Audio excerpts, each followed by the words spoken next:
Hi, this is Ed Varnum. I was wondering how many of you watched the 2024 Republican National Convention that at this point was just a couple of weeks ago. And I was wondering if those of you who watched it, how many of you noticed the big blue signs people were holding up all around the room. Huge numbers, hundreds of signs proudly waved for the cameras that said mass deportations now. I saw that, and as I did, I thought of a scene from my recently published novel, Metamorphosis.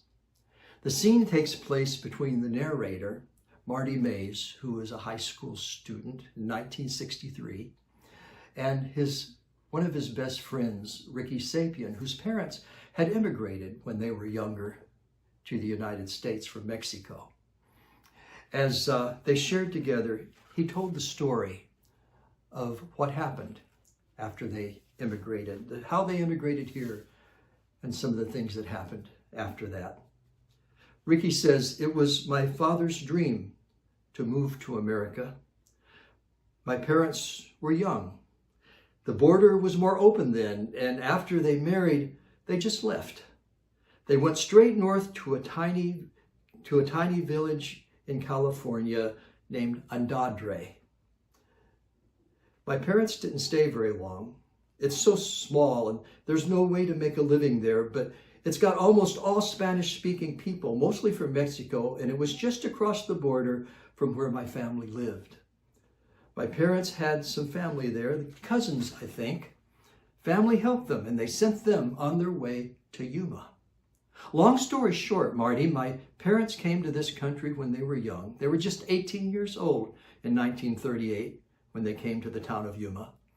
They both got jobs, whatever they could find, and they settled in with nothing except a good grasp of the English language and a desire to be American citizens, and they did it all. That's amazing, Ricky." "Yes, and my father is an amazing man. He's a patriot. My father and mother believed in this country. They still do. They became citizens, and when World War II broke out, my father enlisted. There was an Air Force base right there in Yuma, Arizona. My father enlisted and trained and learned to fly, and he flew. He fought. My father is a hero. Yes, my father is a hero who loved this country, his adopted country, and he would have died for this country without a moment's hesitation."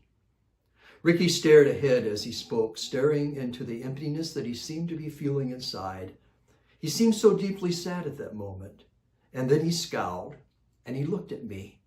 And speaking with anger in his voice, he said, "He loved this country, and he still does, Marty, but this country has not loved him." I sat amazed as Ricky continued his story. I learned so much, not only about the Sapiens, but about our country. History that no one ever taught us in school. Ricky asked me, "So Marty, have you ever heard of Operation Wetback?" Oh, I knew the term, wetback. My Mexican friends hated it. It came from the idea that Mexicans sneak into this country by wading across the Rio Grande, even in Arizona and California where there's no river at the border. And what's more, totally ignorant people use that term for anyone of Mexican heritage, even when they're fully citizens of this country, even when they're like Tony and Bobby and Ricky, who have lived nowhere else but right here. Yes, I knew the term wetback, but I'd never heard of it as an operation. I told that to Ricky. Operation Wetback was a huge, sweeping, all-out campaign to deport Mexicans out of this country, to ship Mexicans back to Mexico. It started in 1954. I don't know a lot about the history of it, except it started under President Eisenhower, and it got totally out of hand. And I know it was 1954, because that's when it got my father. My parents lived in Yuma for 16 years. They were American citizens. My father had fought for this country in the war. Mike and I were born here. I was 5 years old, Marty. What do you remember from when you were 5 years old? Only a few things, right? Only the really big things. Well, I remember that. The Border Patrol guys were sweeping through everywhere, especially hitting the states on the Mexican border, stopping any Mexicans, asking them to show their papers and prove they were citizens. Well, they stopped my father when he was walking home from work. They asked him for his papers, and he said politely, "Oh, I'm sorry, sir. I don't have them with me now, but I am an American citizen. I can show you my papers when we're at home." But they didn't listen. They just threw him in a truck and drove away. A family friend ran to our house to tell us what he had seen, and my mother was frantic. That's what I remember most. I remember her answering the door and just dropping to the ground screaming and crying. It was terrible. I was terrified. I'd never seen such a thing. It was horrible, Marty. My mother picked up Mike, took my hand, and we all went outside to comb the area, but the truck was gone. My friends joined us in the search. We went to the police station. We went to the Mexican consulate. Everyone assured us that they would help us and we would get him back, correct this terrible mistake. But nothing happened. An American citizen, an Air Force veteran, and he was gone.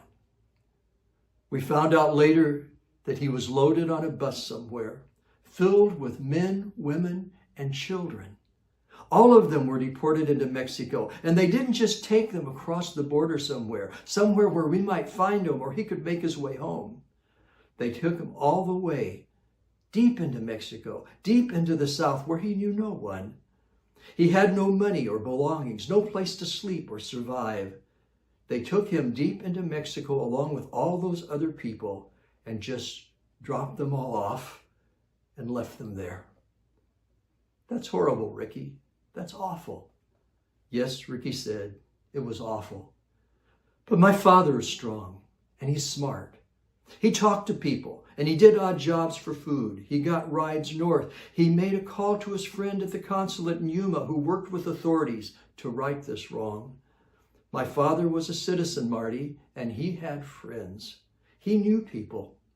But some say there were as many as 1 million Mexicans deported before Operation Wetback was finally terminated. And very few of them were so lucky.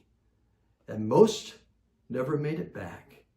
And many of those were also U.S. citizens. So I wonder, of course, I know that the characters of this book, this scene, the whole book, right, is fiction. It's a novel. And I created the characters. I created the dialogue and all of the rest of the book, except the history in which it's set, including Operation Wetback. That was researched. And it said that it's happened just as I shared it. And it shared stories of many people from which I took what happened to Ricky's fictional parents. Because it's not fiction. It really happened. And I wonder, as you hear that story, if you wonder, as I did, about all those signs so enthusiastically waved a couple of weeks ago. Mass deportations now. This is Ed Varnum. God bless you.